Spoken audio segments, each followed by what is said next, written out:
Bismillahirrahmanirrahim. Assalamualaikum warahmatullahi wabarakatuh. Ya, baik, perkenalkan, nama saya Imran Miranto.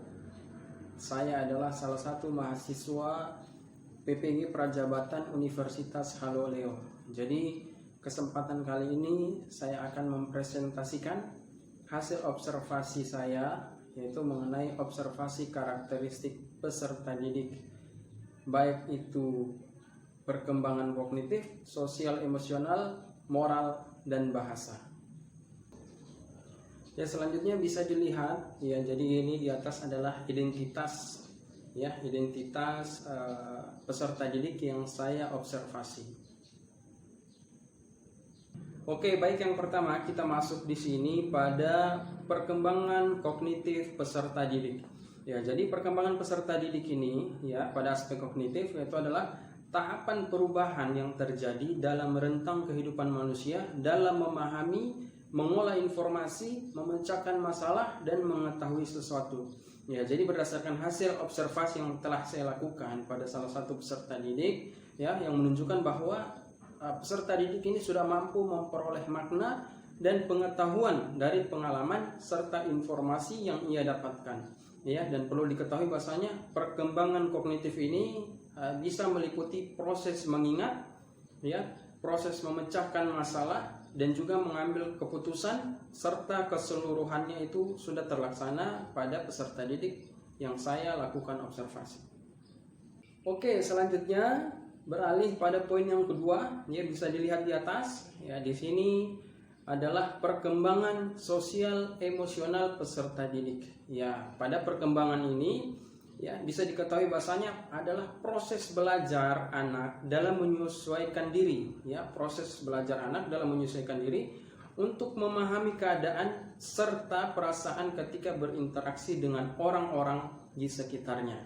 Ya, jadi pengetahuan ini, informasi ini, ketika dia melakukan informasi bisa dia dapatkan dengan cara mendengar, ya, mengamati, dan meniru hal-hal apa yang ia lihat. Ya, jadi hasil observasi saya ya berdasarkan salah satu peserta didik jadi menunjukkan bahwa perkembangan sosial dan emosionalnya menunjukkan anak ini mampu menunjukkan sikap mandiri, ya. Misalnya dalam menyelesaikan tugas yang diberikan, dapat mengontrol emosi, misalnya dapat menghargai pendapat orang lain, ada rasa empati, serta memiliki motivasi belajar yang tinggi. Ya, jadi secara keseluruhan untuk pada perkembangan sosial emosional, ya, peserta didik yang saya observasi sudah berdampak positif dan sudah terlaksana secara keseluruhan. Yang selanjutnya di sini mengenai perkembangan moral peserta didik. Ya, bisa diketahui ya dari perkembangan kognitif, dari perkembangan sosial emosional, ya, perkembangan moral juga ini adalah salah satu aspek ya yang sangat penting bagi pertumbuhannya seorang anak atau peserta didik. Ya, bisa diketahui bahasanya perkembangan moral ini adalah perkembangan yang berkaitan dengan kemampuan seorang anak untuk mengetahui baik dan buruknya suatu perbuatan, ya, kesadaran untuk melakukan perbuatan baik, kebiasaan melakukan baik, dan rasa cinta terhadap perbuatan baik. Ya, dan yang perlu diketahui bahasanya moral ini, ya, moral pada anak atau pada seluruh orang, yaitu moral itu berkembang sesuai dengan usianya, ya, seperti itu. Jadi pada aspek ini, ya, perkembangan moral ini dari hasil observasi yang telah dilakukan menunjukkan bahasanya peserta didik ini ya sudah mampu terlaksana dengan baik dan aspek perkembangan moral yang dimana sudah terlaksana dengan baik karena dalam hal ini ya peserta didik yang saya observasi sangat disiplin. Ya, sangat disiplin di sekolah, misalnya dari segi penampilan, terus peraturan sekolah, anaknya tidak pernah terlambat, terus misalnya jiwa anak ini bertanggung jawab serta jujur, ya, bisa dilihat misalnya ketika melaksanakan piket kelas, ya, piket di kelas, jadi dia bisa melakukan dengan penuh tanggung jawab. Dan contoh lain misalnya mengerjakan tugas individu atau kelompok yang diberikan oleh guru, seperti. Oke, dan terakhir di sini ada aspek bahasa, ya, atau perkembangan bahasa peserta didik. Ya, sama halnya. Sebenarnya aspek-aspek ini adalah ya, aspek-aspek yang sangat berpengaruh dan sangat penting bagi pertumbuhan atau perkembangan peserta didik, ya.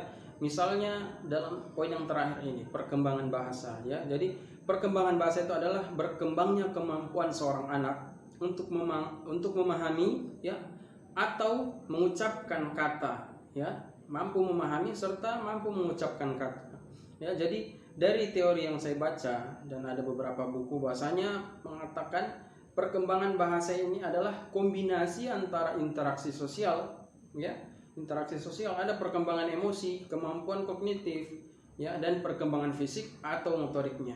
Nah, jadi perkembangan bahasa itu dari kognitifnya, sosial, emosional sampai moral itu sebenarnya berkaitan. Jadi dipadukan menjadi perkembangan bahasa. Jadi perkembangan bahasa yang baik pada peserta didik itu bisa dipengaruhi dari aspek kognitif yang tadi, sosial, emosional, dan moral, sehingga perkembangan bahasanya bisa dikatakan baik. Dan hasil observasi yang telah saya lakukan pada salah satu peserta didik, bahasanya indikator dari aspek perkembangan bahasa itu sudah mampu ditunjukkan, ya, baik itu di luar atau di dalam pembelajaran. Ya, peserta didik ini mampu membaca, mampu menulis, mendengarkan, dan berkomunikasi dengan teman sejawat atau dengan guru secara baik. Nah, jadi secara keseluruhan hasilnya positif dan terlaksana. Oke, baik, selanjutnya di sini kesimpulan, ya. Jadi kesimpulan dari 4 perkembangan tadi, kognitif, sosial, emosional, moral, dan aspek bahasa, ya. Jadi bisa disimpulkan bahwasanya perlu kita ketahui, ya, pada dasarnya karakteristik peserta didik itu memiliki perbedaan dan keunikannya masing-masing. Ya, jadi peran guru dan sekolah itu sangat diperlukan agar mampu mengakomodir, ya, perbedaan yang ada tadi menjadi sebuah kekuatan yang dimiliki oleh sekolah. Ya, karena dengan perbedaan-perbedaan itu dan keunikan-keunikan itu bisa menjadi tombak bagi sekolah atau kelas atau siswa itu sendiri bagaimana mengembangkan minat dan bakatnya. Kegiatan observasi yang telah saya lakukan pada salah satu peserta didik kelas 6 di SD 2 Kendari yang menunjukkan bahwa ia sudah memiliki karakteristik yang baik, mulai dari aspek kognitif, sosial, emosional, moral, dan aspek bahasa. Jadi secara keseluruhan, ya, hasil observasi menunjukkan hal yang positif, ya, dan perlu diingat ada beberapa yang perlu ia tingkatkan atau ia kembangkan. Misalnya pada pada saat pembelajaran tidak lagi malu untuk bertanya atau mengungkapkan pendapat. Ya, saya rasa itu saja kesimpulan dari 4 perkembangan yang terjadi pada salah satu peserta didik yang saya observasi. Ya, jadi itulah laporan observasi saya tentang karakteristik peserta didik, ya, baik dari perkembangan aspek kognitifnya, sosial, emosional, moral, dan bahasa. Ya, saya rasa sekian dari saya, lebih dan kurangnya mohon dimaafkan. Ya, wabillahi taufiq wal hidayah. Wassalamualaikum warahmatullahi wabarakatuh.